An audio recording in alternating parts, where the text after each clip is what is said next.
Bonjour, bonjour! Je vous reviens aujourd'hui avec une autre vidéo. Je le sais, non, je suis pas morte, ça fait longtemps que j'ai filmé. Avec la Saint-Jean puis la Fête du Canada, j'ai comme 2 semaines coupées en deux finalement parce que la semaine passée, j'ai passé genre une des plus belles Saint-Jean de ma vie. C'était tellement nice. Mais j'ai travaillé le lundi, le mardi j'ai fini à 4h. Le mercredi j'avais congé, le jeudi j'ai commencé à midi. Puis le vendredi j'ai travaillé.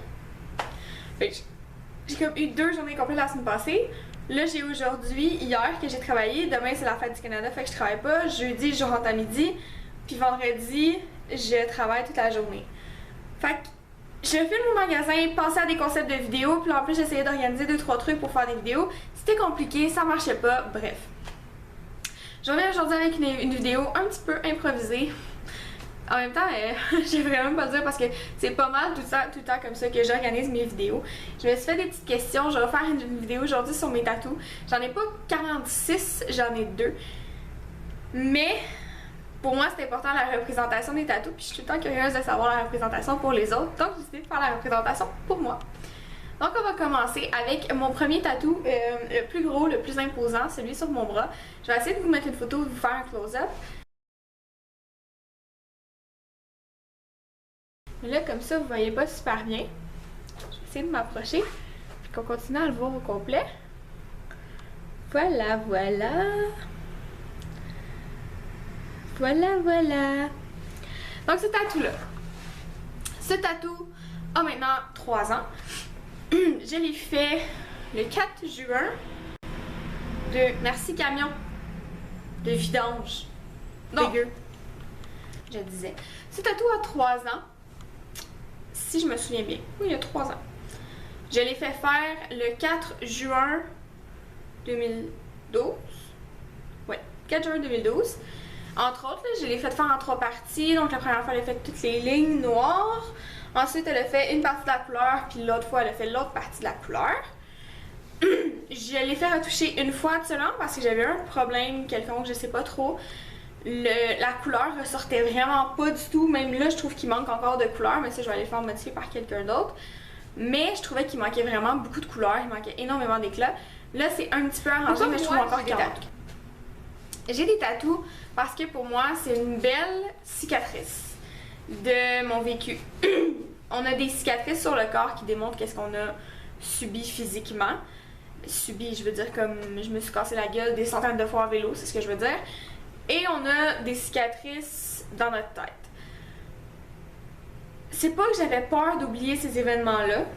C'est tout simplement que pour moi, je voulais avoir ces événements-là sur moi. Quand ma soeur est décédée, moi le tatou avec la grenouille est pour ma soeur. Je vais vous expliquer pourquoi la grenouille après. Quand ma soeur est décédée, je disais que je voulais me faire tatouer une grenouille. J'avais 14 ans à ce moment-là. Je voulais me faire tatouer une grenouille sur la poitrine, sur le cœur finalement, à gauche. Puis avec le temps, vieillissant, je l'aurais pas fait à 14 ans, mais je voulais le faire un jour. C'est ça que je disais. Puis avec le temps, à 14 ans, j'ai compris que sur la poitrine, pour une femme, moi, pas que je trouve pas ça beau, parce qu'il y a beaucoup de femmes sur qui c'est magnifique, mais moi, je voulais pas avoir ça. Parce que j'aime bien porter des robes bustiers, puis je sais pas, je trouvais pas que ça allait faire joli. Puis en même temps, une grenouille, je trouvais que c'était un petit peu boring à cet endroit-là. Donc finalement, j'ai décidé de me le faire sur le bras gauche. Je le sais, il est sur le bras droit. Je vais vous expliquer. Je m'en viens là. Attends une seconde. Ok, tu me laisses-tu parler là? Bon, merci. Je l'ai fait sur le bras droit parce que la journée que le chum que j'avais dans ce temps-là et mon ami sont arrivés pour venir me chercher pour aller faire mon tatouage, j'ai regardé mes bras puis j'ai dit aïe aïe, j'ai toujours dit que je le voulais sur le bras gauche, le bras du cœur, mais je l'ai toujours vu sur le bras droit. Puis là j'étais là, ok, j'ai 20 minutes pour prendre une décision, what I'm doing. Donc je suis partie avec, dans le fond, j'avais enlevé les 2 côtés de mon j'avais des bracelets des 2 côtés, j'avais enlevé les bracelets, les deux bracelets. J'avais enlevé les 2 bracelets puis je m'étais dit, je vais y aller au feeling. Quand je suis arrivée là-bas, j'ai décidé que finalement je le faisais sur le bras droit. Parce que je l'avais toujours vu là. Si j'avais, tu sais, je sais pas. J'aimais mieux le faire sur le bras droit. Donc je l'ai fait sur le bras droit, c'est le bras avec lequel j'écris, c'est le bras que j'utilise le plus. Et voilà, je l'ai fait sur le bras droit. Honnêtement, il n'y a aucune raison particulière. Je le voulais sur le bras gauche parce que je voulais qu'il soit sur le bras du cœur. Puis finalement, j'ai choqué. J'ai décidé de le mettre sur le bras droit. Je le regrette pas. Comme un côté ou l'autre, je veux dire, ça revenait au même. Mais je le regrette pas, je l'ai fait sur le bras droit. Why not? Donc, la représentation finalement de ce tatou-là, si vous l'aviez bien vu, il y a des fleurs. Il y a un nénuphar, ben il y a 2 nénuphars, puis il y a une petite grenouille. En fait, quand ma soeur est décédée, je pense que je vous en ai peut-être parlé dans ma vidéo sur le deuil. C'est pas grave, au pire, je vais le re-raconter, puis vous m'entendrez radoter pour la 64e fois. Ça sera pas nouveau. Quand ma soeur est décédée le samedi d'avant, ma soeur est décédée un jeudi. Le samedi d'avant, elle nous avait apporté une grenouille au terrain, au camping. En disant, papa, il faut la sauver, elle va se faire tuer, il y a des petits gars qui garochent des roches. Puis mon père, il disait à Roxane, c'est impossible, on peut pas la ramener à la maison, elle serait malheureuse dans un aquarium, dans un terrarium. C'est une grenouille d'extérieur. Puis entre-temps, la grenouille, elle s'est échappée des mains de ma soeur. Elle s'est ramassée en dessous du truck à mon père. Donc, ma soeur s'est ramassée en bikini, à plat ventre, dans l'asphalte, dans la garnotte, à essayer d'aller reprendre la grenouille en dessous du camion pour pas qu'elle se fasse mal. Puis ça, c'est arrivé quelques jours avant le décès de ma soeur. Donc, l'histoire de la grenouille est restée depuis toutes ces années. Mon père a une grenouille sur le mollet, moi je l'ai sur le bras. C'était la représentation parfaite pour nous parce qu'une grenouille ça saute, ma soeur sautait tout le temps, je sais pas, on a décidé de garder cette représentation-là, ça fitait trop bien. Donc on a gardé la grenouille, puis aussi on parlait quand même du décès d'une petite fille de 12 ans, ce qui est quand même pas simple parce qu'il faut essayer de faire, tu sais, un enfant de 12 ans comprend c'est quoi la mort, mais essayer d'expliquer à un enfant de 12 ans qu'un ami est décédé. Bref, on avait fait une espèce de scrapbook avec une grenouille, puis c'est comme tout fitait, là, c'était la grenouille. Ma soeur, ça a toujours été la grenouille. Mais avant ça, elle n'avait pas ce surnom-là. Finalement, elle l'a eu quand elle est décédée. Donc, c'est pour ça. Les couleurs, finalement, je pouvais pas ne pas faire de couleurs dans ce tatou. Ma soeur était... Moi, je suis une personne extrêmement colorée, j'adore les couleurs. Était une personne extrêmement colorée aussi, qui prenait beaucoup de place, puis... Fait que les couleurs, ça allait de soi. Donc, ça, c'est pas mal ça pour le premier tatou. Finalement, ce tatou-là va devenir ultérieurement, un jour, mon nez me pique. Ce tatou va devenir un jour, j'essaie de vous le montrer. Ce tatou va devenir un jour une demi-manche, c'est sûr, parce que je vais me faire tatouer pour mon père et ma mère aussi sur ce bras-là. Et probablement ma grand-mère, mais si j'y vais aussi pour ma grand-mère, probablement que ça va s'étirer jusqu'en haut. Donc un jour, puis au pire à ce moment-là, vous me poserez vos questions sur les tatous que je voudrais avoir, la représentation. Ensuite, ben, j'ai le deuxième qui est tout nouveau que vous avez vu récemment dans une de mes vidéos. Donc il est écrit What doesn't kill you makes you stronger. Comme ça. Cet Makes You Stronger représente beaucoup pour moi parce que quand ma soeur est décédée, beaucoup de choses ont lien avec ça qui est dans ma vie. Quand ma soeur est décédée, mon père m'a dit cette phrase-là, sûrement pour comme prévenir ou je sais pas, pour me rassurer, pour me parler, puis cette phrase-là est beaucoup restée dans ma tête. À un moment donné, j'ai entendu une chanson qui est sortie, celle de Kelly Clarkson avec ces paroles-là. Et quand mon copain rentrait à l'hôpital pour ses problèmes de rein, il y a maintenant, mon Dieu, presque 2 mois, le temps passe vite, cette phrase est revenue dans ma tête. Puis je me suis dit, ça représente trop bien la situation dans ce moment. C'est exactement ça. Ça l'a pas tué parce qu'on l'a pris à temps. Puis il va ressortir de ça beaucoup plus fort, mentalement, physiquement. Parce que mon copain, ça faisait 3 ans qu'il était sur le carreau à essayer de se remonter puis que ça fonctionnait pas. Fait que cette phrase-là représenterait tout simplement beaucoup de choses pour moi. J'ai fait faire seulement l'écriture pour cette fois-là Mais la prochaine fois, c'est certain que je vais aller faire d'autres choses autour. Puis il y a beaucoup de phrases aussi qui représentent ma vie, fait que je suis en train de me demander si je ferais pas une espèce d'amalgame de toutes ces phrases-là, peut-être sur un bras, on verra bien. Mais cette phrase-là en particulier, je voulais m'en faire avant que mon copain ait son opération pour faire poser son cathéter. Il se l'est fait poser le 27 mai.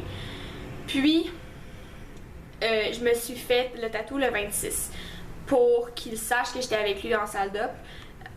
Pour qu'il comprenne que j'allais toujours être là, toujours être avec lui, puis que peu importe la maladie ou n'importe quoi, j'allais toujours être à ses côtés.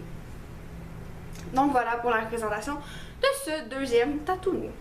Pour le moment, j'en ai que 2, mais comme je vous dis, j'ai plein d'idées pour quand je vais avoir mes enfants, c'est sûr que je vais me ramasser avec plein de tatouages. J'ai changé de couleur, parce que j'ai fait de quoi en attendant.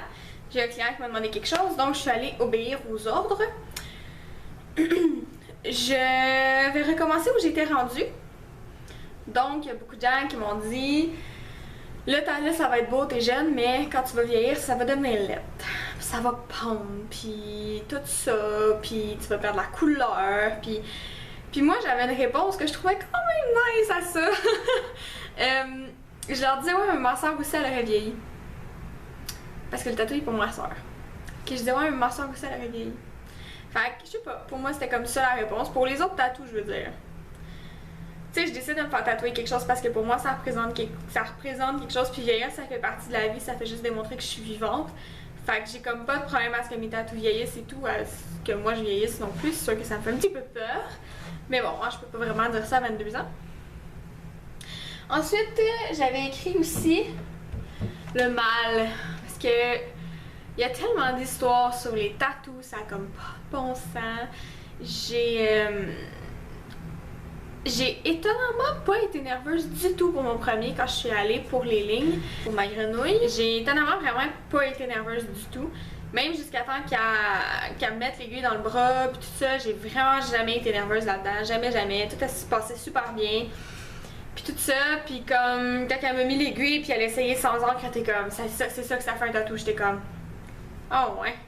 C'est sûr qu'à la fin t'es tannée, là, c'est normal, là. Puis il y a des bouts que ça fait plus mal que d'autres. Comme moi, je sais que sur le dessus du bras, parce que j'ai une partie comme borderline sur le dessus du bras, je suis bronzée, hein. Ouh. Mais j'ai comme une partie qui est sur le dessus du bras ici. Ça faisait plus mal. Ici, ça faisait vraiment mal. Quand je dis vraiment mal, c'est comme coupe un bout de plastique. Puis gratte-toi ça sur la peau, c'est ça que ça fait, genre. C'est pas genre, mon Dieu, j'ai mal. C'est vraiment pas ça, là. C'est comme un mal désagréable, mais très endurable. Des moments que ça vient plus tard, c'est juste quand ça fait longtemps, ou que t'es dans une position désagréable, des choses comme ça. Tu sais, celui-là, c'était facile, j'étais comme ça. J'étais comme ça. Puis pour le, tu sais, comme pour ces bouts-là, j'étais de même, parce que c'était plus chiant, puis... Fait que tu sais, ça, c'était pas si pire. Lui, par exemple, on va en parler après.